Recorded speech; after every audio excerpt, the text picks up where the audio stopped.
அனைவருக்கும் வணக்கம். இன்னைக்கு சிக்கன் பிரியாணி குக்கரில் உதிரி உதிரியாக எப்படி செய்கிறேன்னு பார்க்கலாம். 2 பெரிய வெங்காயம் நைஸாக நறுக்கி எடுத்துக்கணும். 2 பெரிய தக்காளி, 5 பச்சை மிளகாய், 1 கட்டு புதினா மல்லி பொடியாக நறுக்கி எடுத்துக்கலாம். கோழிக்கறி 1/2 கிலோக்கு கொஞ்சம் மேலே எடுத்துருக்கேன். தாளிக்க 1 துண்டு பட்டை, 2 இலை, ஒரு 5 கிராம்பு, 5 ஏலக்காய், கொஞ்சமாக சீரகம், சோம்பு, மிளகு, ஒரு பெரிய துண்டு இஞ்சி, 10-11 பூண்டு பல், 1 துண்டு பட்டை, 5 கிராம்பு, ஒரு 6 ஏலக்காய், 6 முந்திரி பருப்பு இல்லைன்னா ஒரு 4-5 சின்ன வெங்காயம் சேர்த்துக்கலாம். இல்லைன்னா அதுக்கு பதில் கசகசா இருந்ததுன்னா 1 டீஸ்பூன் அளவு சேர்த்துக்கலாம். இதெல்லாம் மிக்சியில் சேர்த்துடலாம். 1 டீஸ்பூன் சீரகம். இதை நைஸாக அரைச்சி எடுத்துக்கணும். அரைச்சாச்சு, வாசம் போகாமல் மூடி வைக்கலாம். பாசுமதி அரிசி 3 டம்ளர் அளவு அலசி எடுத்துக்கணும். 2 டம்ளர் அளவு தண்ணி சேர்த்து ஊற வைக்கிறேன்.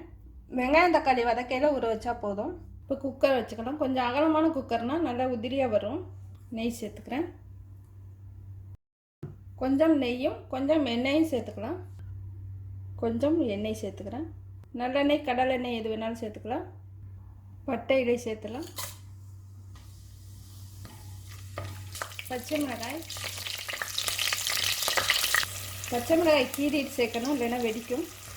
கிராம்பும் ஏலக்காயும் வெடிக்கும். வெங்காயம் சேர்த்துலாம்.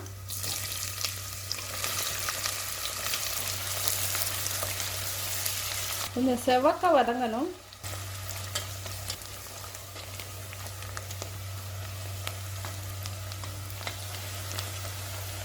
வெங்காயம் செவந்து வந்துடுச்சு. தக்காளி சேர்த்து வதக்கிக்கலாம்.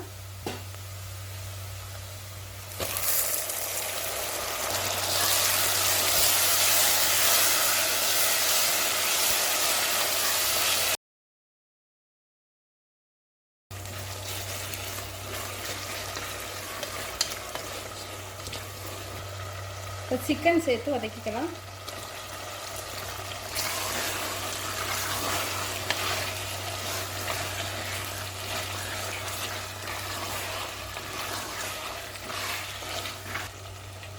ஒரு பரட்டிட்டு மசாலா சேர்த்துக்கலாம்.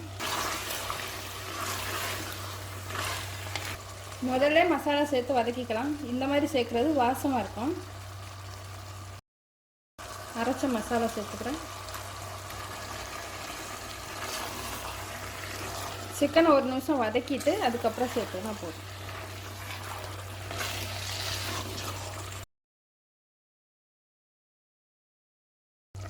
கொஞ்சமாக மஞ்சள் தூள், ரொம்ப அதிகமாக சேர்த்துடக்கூடாது. 1/4 டீஸ்பூனுக்கெல்லாம் கம்மியாக தான் சேர்க்கணும். காரத்துக்கு தேவையான அளவு மிளகாய்த்தூள்.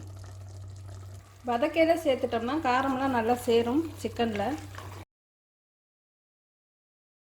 ஒரு 2 நிமிஷம் வதக்கி விடலாம்.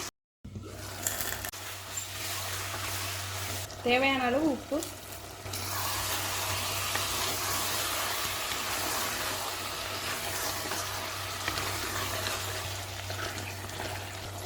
உப்பு சேர்த்து பரட்டிட்டு தேவையான அளவு தண்ணி சேர்த்துக்கலாம்.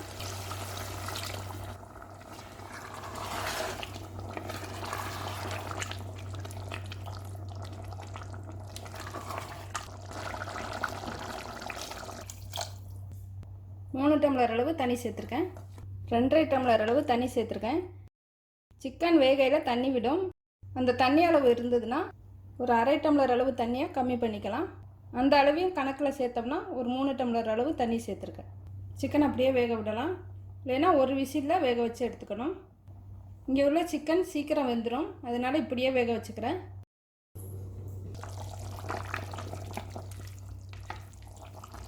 ஒரு 2 நிமிஷம் கொதிச்சதுக்கே பாருங்கள், நல்லா வெந்துடுச்சு. சீக்கிரமே வெந்துடும் அது. திருப்பி அரிசி சேர்த்து வேற வேக வைக்கணும், அதனால் இப்படியே வேக வச்சுக்கிறேன். சிக்கன் நல்லா வெந்துடுச்சு. இப்போ சிக்கன் ஒரு 3/4 தரம் வெந்துடுச்சு. இப்போ ஊற வச்ச அரிசியாக சேர்த்துடலாம். இப்படியே அந்த தண்ணியோடய சேர்த்துக்கிறேன். வேறு தண்ணி அளவு எதுவும் சேர்க்க வேண்டாம். அரிசி 3 டம்ளர், தண்ணி 5 டம்ளர். சிக்கனில் இருக்க அந்த தண்ணி அளவையும் சேர்த்து மொத்தம் 5 டம்ளர் தான் சேர்த்துருக்கேன்.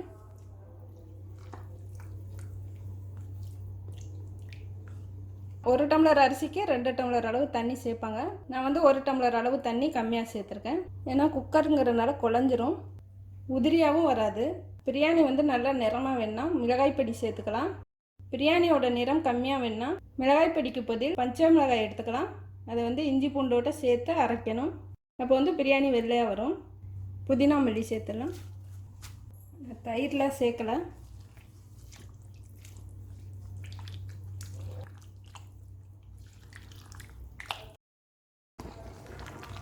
அரிசி சேர்த்து 2 விசிலில் எடுத்துடணும். மூடிடுறேன்.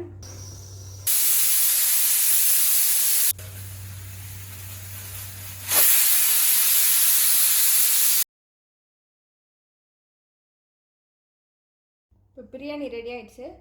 ரொம்ப தண்ணி சேர்ந்த மாதிரி இருந்ததுன்னா தோசைக்கல்லை காய வச்சுட்டு அது மேலே ஒரு 5 நிமிஷம் வச்சு எடுங்க. தண்ணி எரியிடும். இது சரியாக வந்திருக்கு.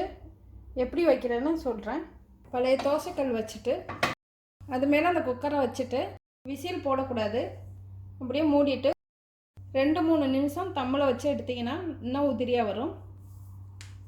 தண்ணி சேர்ந்த மாதிரி இருந்தால் மட்டும். அப்படியே எடுத்துடுறேன்.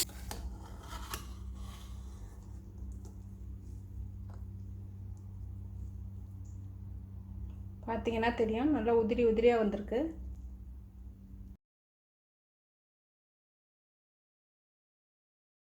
இதை வந்து ஒரு அகலமான பாத்திரத்தில் மாற்றிடுங்க. அப்போ தான் உதிரியாக இருக்கும். அரிசி சேர்த்து 2 விசிலில் எடுத்துடணும்.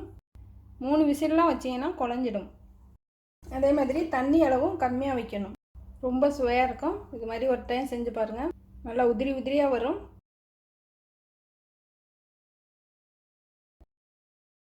நன்றி.